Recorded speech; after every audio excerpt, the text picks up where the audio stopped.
betul kata Kang Soleh. Kami satu tim aja kadang-kadang beda pandangan. Jadi itu kata Kang Soleh. Apalagi untuk se-Indonesia sudah pasti sangat jauh beda pandangannya. Sedangkan untuk pemasangan di bagian elko, karena ada dipertanyakan di Farhan kita yang di bagian seperti ini.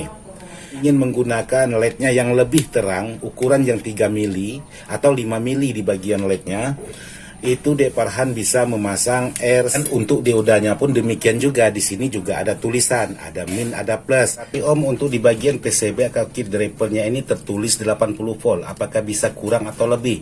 Sama halnya kapasitor yang kecil ini juga boleh, tidak masalah terbolak-balik. Terkecuali kapasitor yang jenisnya elko.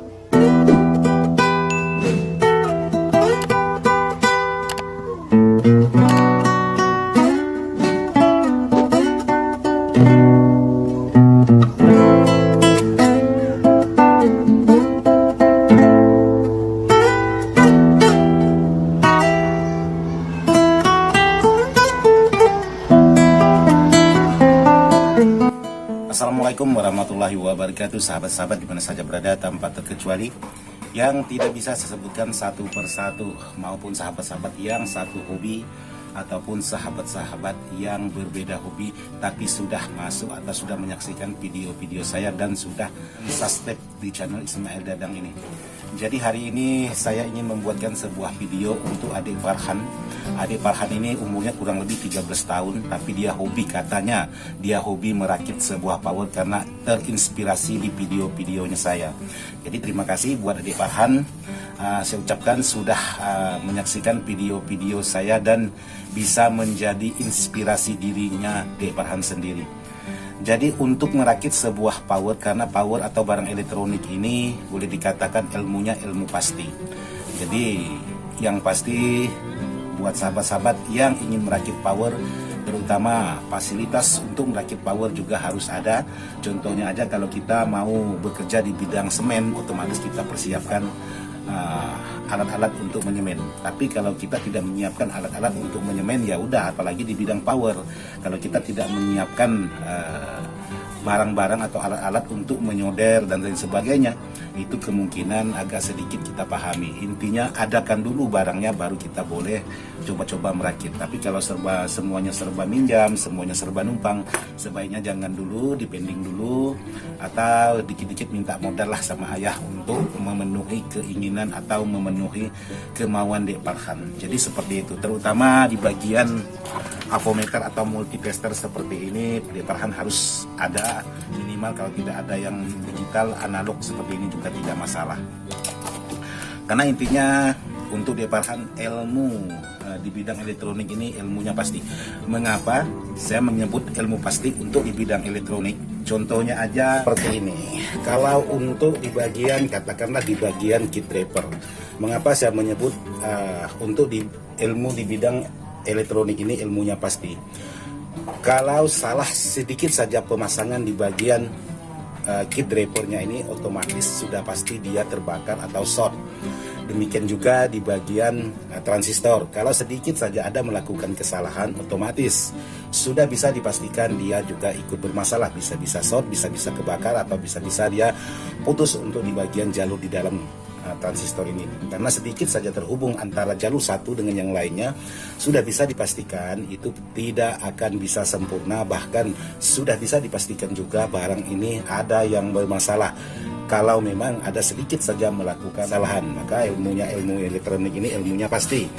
Dan yang kedua di bagian elko, untuk pemasangan di bagian elko, karena ada dipertanyakan di Farhan kita yang di bagian seperti ini. Jadi kalau memang untuk memasang seperti ini, di sini sudah ada tertulis di bagian PCB menggunakan 100N di bagian kapasitornya. Terus yang gambar ini ialah bagian LED-nya, mungkin Dek Farhan sudah paham juga. Sama antara kiri dengan kanan. Terus Bang, saya bingung R-nya berapa? Dek Farhan ingin menggunakan LED-nya yang lebih terang, ukuran yang 3 mili atau 5 mili di bagian LED-nya. Itu Dek Farhan bisa memasang R1K. Jadi 1K itu lebih terang, atau 10K juga boleh. Di bagian R ini. Jadi di sini hanya ada tulis R1 dan R2. Jadi di sini mungkin kebingungan Dek Farhan. Sedangkan untuk di bagian dioda ini terserah karena di sini ada fasilitas dua. Mau menggunakan dioda sisir boleh karena ada fasilitasnya sudah dibuatkan atau disiapkan. Untuk menggunakan dioda kiprok ini kan di sini ada tanda plus, di sini ada tanda min dan di sini tanda AC. Jadi di sini tanda AC ini berarti dari trapo. Jadi di tanda min dan plus itu sudah menjadi DC karena sudah disearahkan oleh dioda. Dan untuk diodanya pun demikian juga, di sini juga ada tulisan, ada min, ada plus. Yang tidak ada tulisan udah pasti untuk AC yang terhubung langsung ke trapo. Jadi di sini sudah ada tulisan antara min dan plus.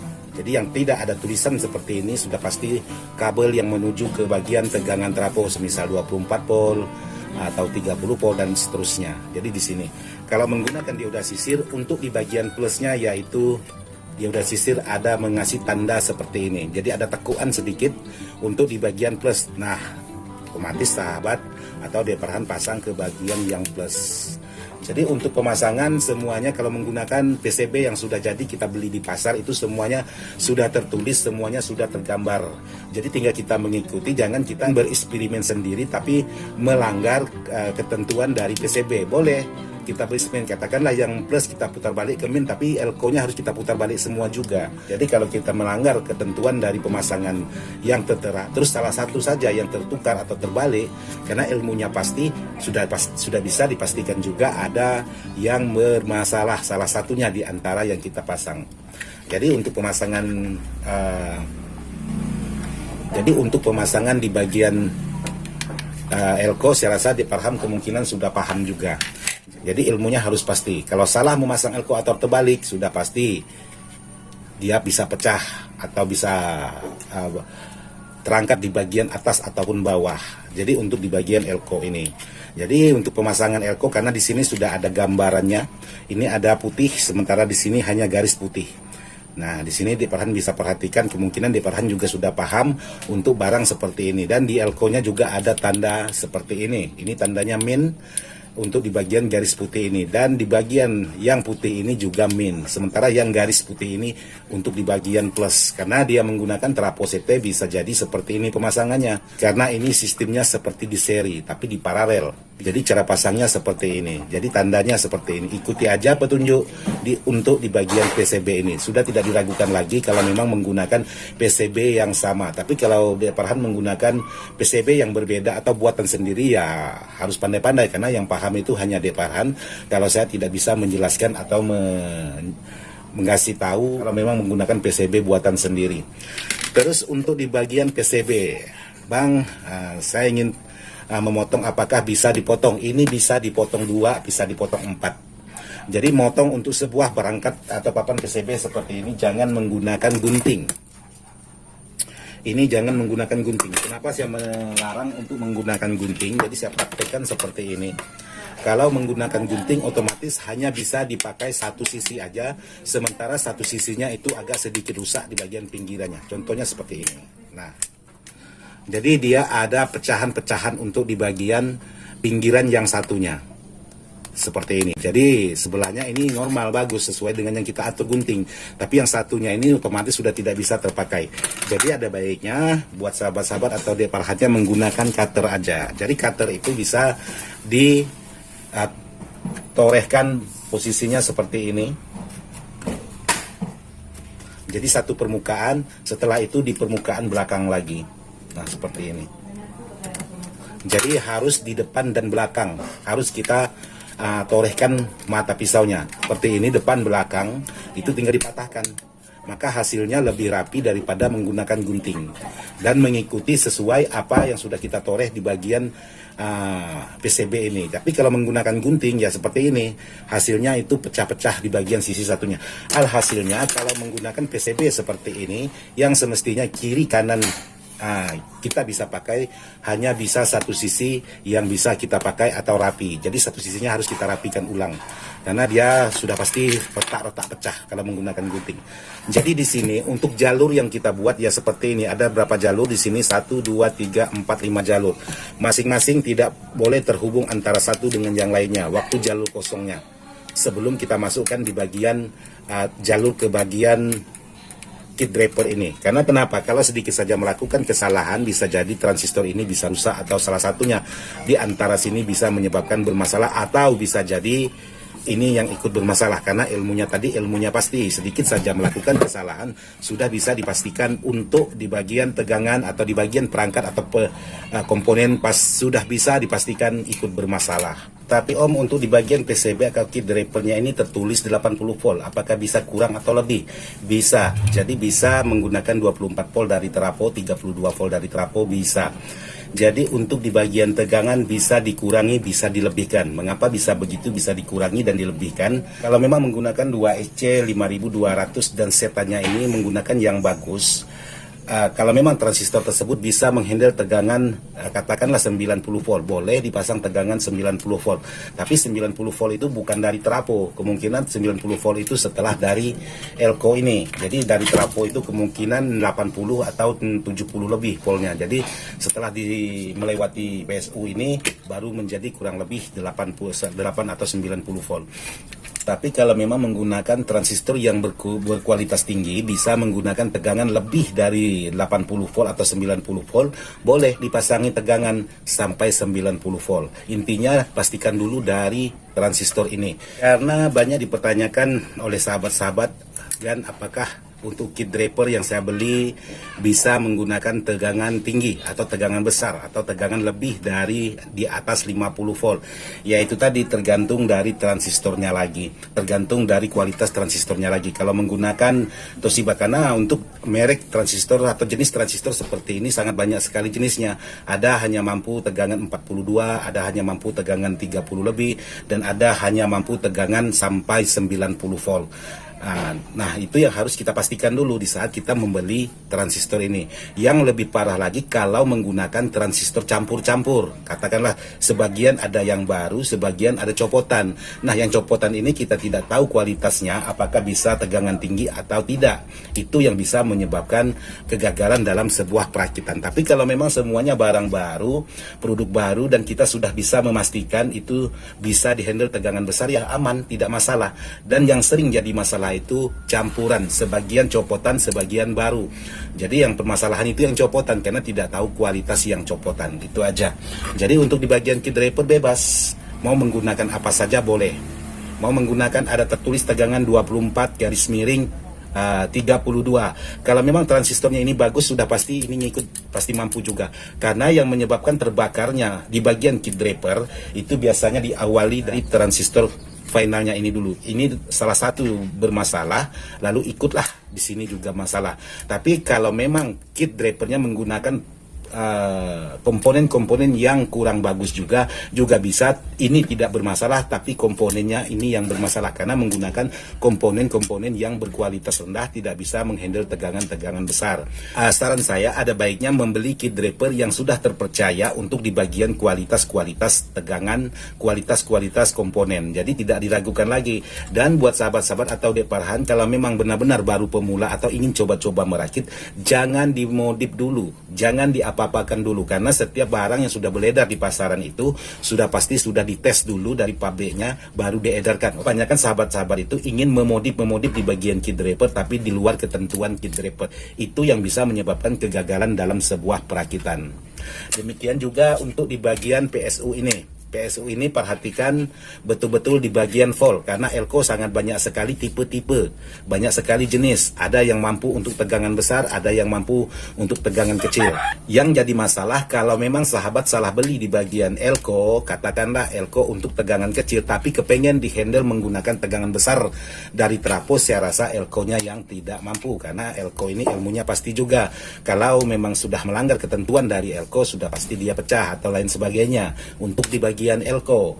Jadi untuk di bagian elko seperti ini ada baiknya kalau memang untuk menggunakan tegangan besar, cari yang lebih besar dari tegangan trafo. Contohnya aja kalau sahabat ingin menggunakan tegangan 47 dari trafo, otomatis sahabat cari elko ini minimal paling kecil tegangan 63 volt atau 80 volt atau 100 volt untuk di bagian elko. Kalau untuk mikro atau UF-nya itu bebas, terserah sahabat, tergantung kantongnya sahabat lagi.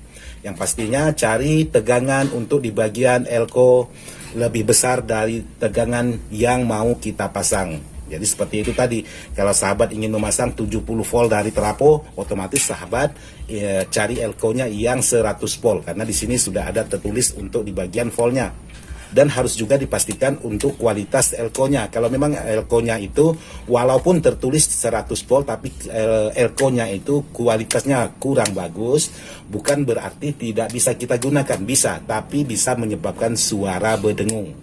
Jadi buat sahabat-sahabat pastikan dulu untuk di elko, karena kebanyakan yang menyebabkan timbulnya suara dengung itu dari elko. Salah satunya juga bisa disebabkan oleh di bagian instalasi kabel. Terus untuk di bagian instalasi kabel itu juga sangat penting diperhatikan. Kalau bisa paling kecil menggunakan instalasi kabel itu menggunakan 2,5 mili.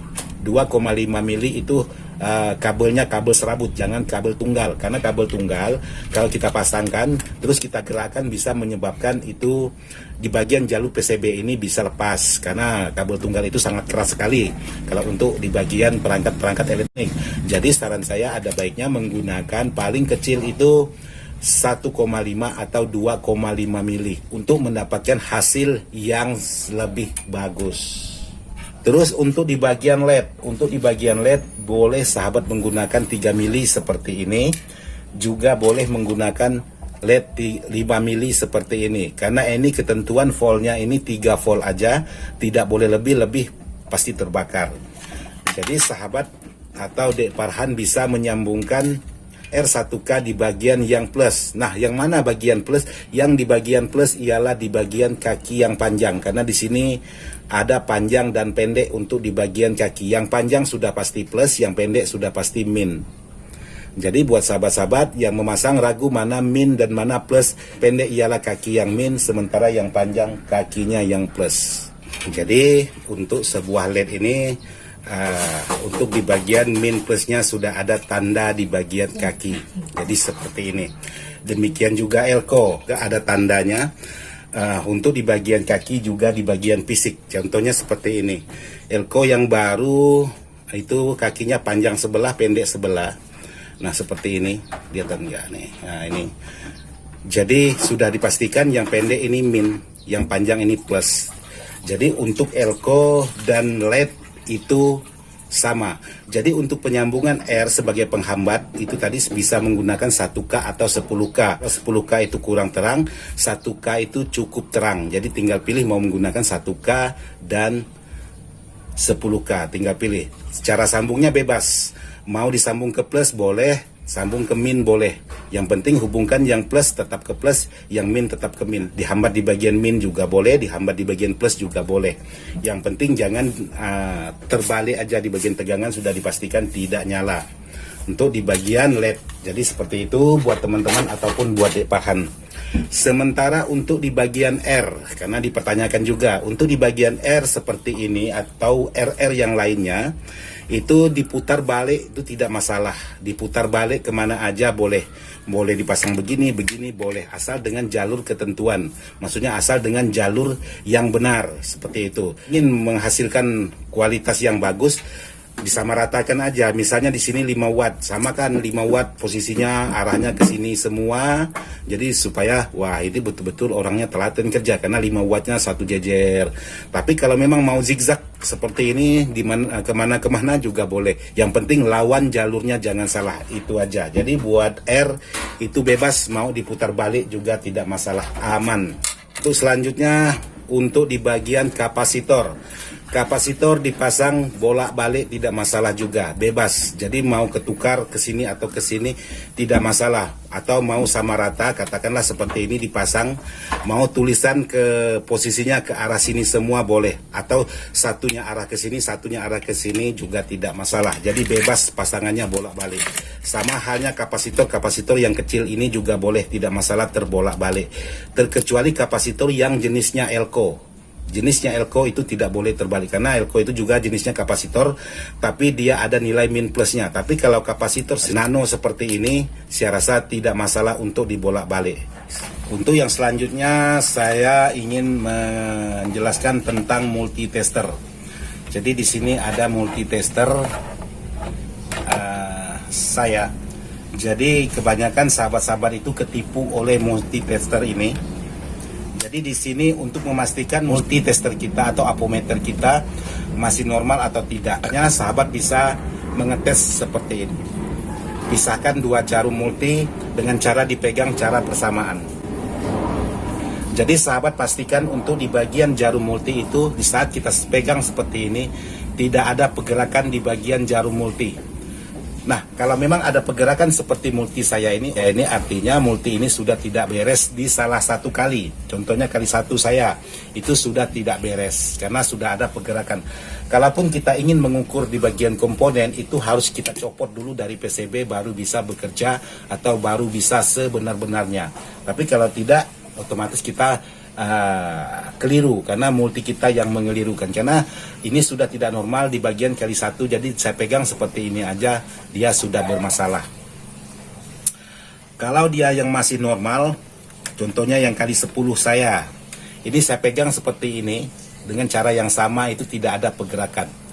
Jadi di saat kita mengukur di bagian PCB ini tidak perlu kita copot di kaki komponennya. Jadi kita bisa mengukur langsung untuk di bagian PCB untuk satu persatu komponen.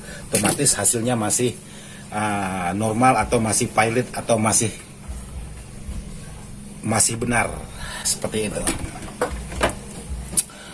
Oke. Buat sahabat-sahabat yang sudah bertanya atau Dek Farhan yang sudah bertanya, jadi hanya seperti ini yang bisa saya jelaskan karena sangat banyak sekali sebenarnya dipertanyakan.